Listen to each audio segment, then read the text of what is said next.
Assalamualaikum warahmatullahi wabarakatuh. Selamat datang kembali di channel Penghuni Surga. Di sini kami akan menjelaskan tentang hukum menipiskan kumis menurut Islam dan dalilnya. Sebelumnya, bagi yang belum subscribe silahkan di-subscribe terlebih dahulu, dan jangan lupa nyalakan lonceng notifikasinya. Jika menurut Anda video kami bermanfaat, silahkan share ke seluruh sosial media yang Anda miliki. Hukum menipiskan kumis menurut Islam dan dalilnya. Sebagaimana diketahui bahwa jenggot sebaiknya dipelihara dengan baik dan rapi dan tidak dicukur hingga habis. Namun bagaimana dengan kumis? Dalam Islam, kumis pun ternyata diperintahkan untuk dirapikan, namun tidak untuk dicukur habis. Selanjutnya akan dibahas lebih rinci mengenai hukum mencukur kumis menurut Islam. Dari Abu Hurairah radhiyallahu anhu, ia berkata, Rasulullah shallallahu alaihi wasallam bersabda, 5 perkara yang termasuk fitrah, yaitu mencukur bulu kemaluan, berkhitan, memotong kumis, mencabut bulu ketiak, dan memotong kuku. Hadits riwayat Bukhari 5550, 5552, 5939, Muslim 257, Abu Dawud 4198, Tirmidzi 2756 dan ini lafalnya. Nasai 10, Ibnu Majah 292. Diriwayatkan dari Ibnu Umar radhiyallahu anhu dari Nabi Shallallahu alaihi wasallam, beliau bersabda, selisihilah orang-orang musyrik dengan cara melebatkan jenggot dan memendekkan kumis. Hadits riwayat Bukhari 5553 dan Muslim 259. Imam Ahmad, lihat Al-Musnad 2, 366, meriwayatkan dari Abu Hurairah radhiyallahu anhu. Dia berkata, Rasulullah shallallahu alaihi wasallam bersabda, panjangkanlah jenggot dan potonglah kumis. Janganlah kalian menyerupai orang-orang Yahudi dan Nasrani. Al-Bazzar meriwayatkan dari Ibnu Abbas radhiyallahu anhu secara marfu, yaitu hadits yang riwayatnya diangkat sampai kepada Nabi Shallallahu alaihi wasallam. Janganlah kalian menyerupai orang-orang asing, panjangkanlah jenggot.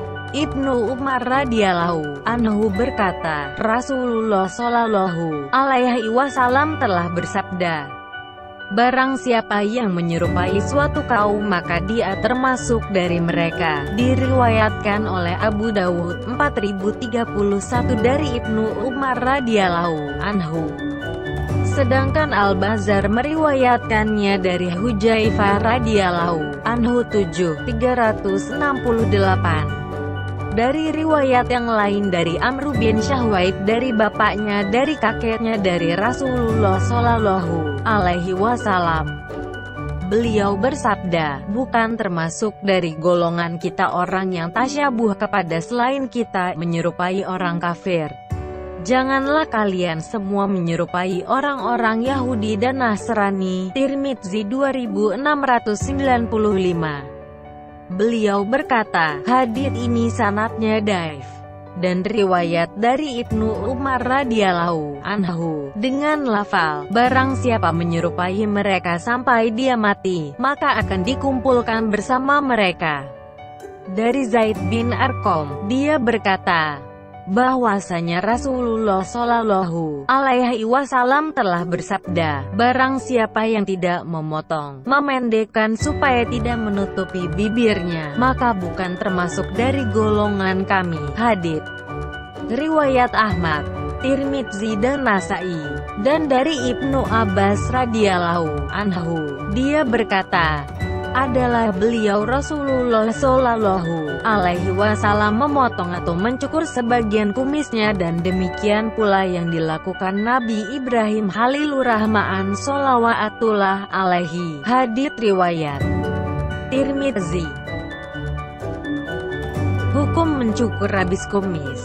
Sedangkan orang yang mencukur habis kumisnya dianggap termasuk dalam orang yang menyalahi sunnah Rasul. Imam Malik pernah ditanya mengenai orang yang mencukur habis kumisnya.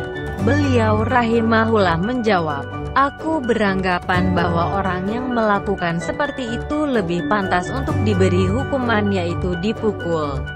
Beliau mengatakan lagi terhadap orang yang mencukur habis kumisnya, "Ini adalah perbuatan bid'ah yang nampak di tengah-tengah manusia." Dikeluarkan oleh Al-Baihaqi. Lihat Fathul Bari 10/285-286. Oleh karena itu, Imam Malik terlihat memiliki kumis yang lebat. Di dalam berbagai hadits sahih yang ada menunjukkan bahwa Rasulullah Shallallahu Alaihi Wasallam memerintahkan untuk memendekkan kumis. Di antara hadits tersebut adalah sabda Nabi Shallallahu Alaihi Wasallam, "Pendekkanlah kumis, biarkanlah jenggot, selisilah orang-orang musyrik." Yang dimaksud adalah bersungguh-sungguh memendekkan. Jika ada yang memendekkan kumis hingga nampak bibir bagian atas atau ia memendekkannya lagi, maka tidaklah mengapa. Karena hadits menerangkan dua cara ini. Jangan sekali-kali kumis itu dibiarkan, namun hendaklah dipendekkan seluruhnya atau benar-benar dipendekkan. Hal ini dalam rangka mengikuti ajaran Nabi Shallallahu Alaihi Wasallam. Fatwa ini ditandatangani oleh Syekh Abdul Aziz bin Abdillah bin Bas, Syekh Abdul Razak Afifi, dan Syekh Abdullah bin Qu'ud. Fatwa Al-Lajnah Ad-Daimah 5/149. Demikian penjelasan tentang hukum menipiskan kumis menurut Islam dan dalilnya. Terima kasih sudah menyimak video ini hingga akhir. Semoga bermanfaat bagi kita semua. Sampai jumpa di video selanjutnya. Wassalamualaikum warahmatullahi wabarakatuh.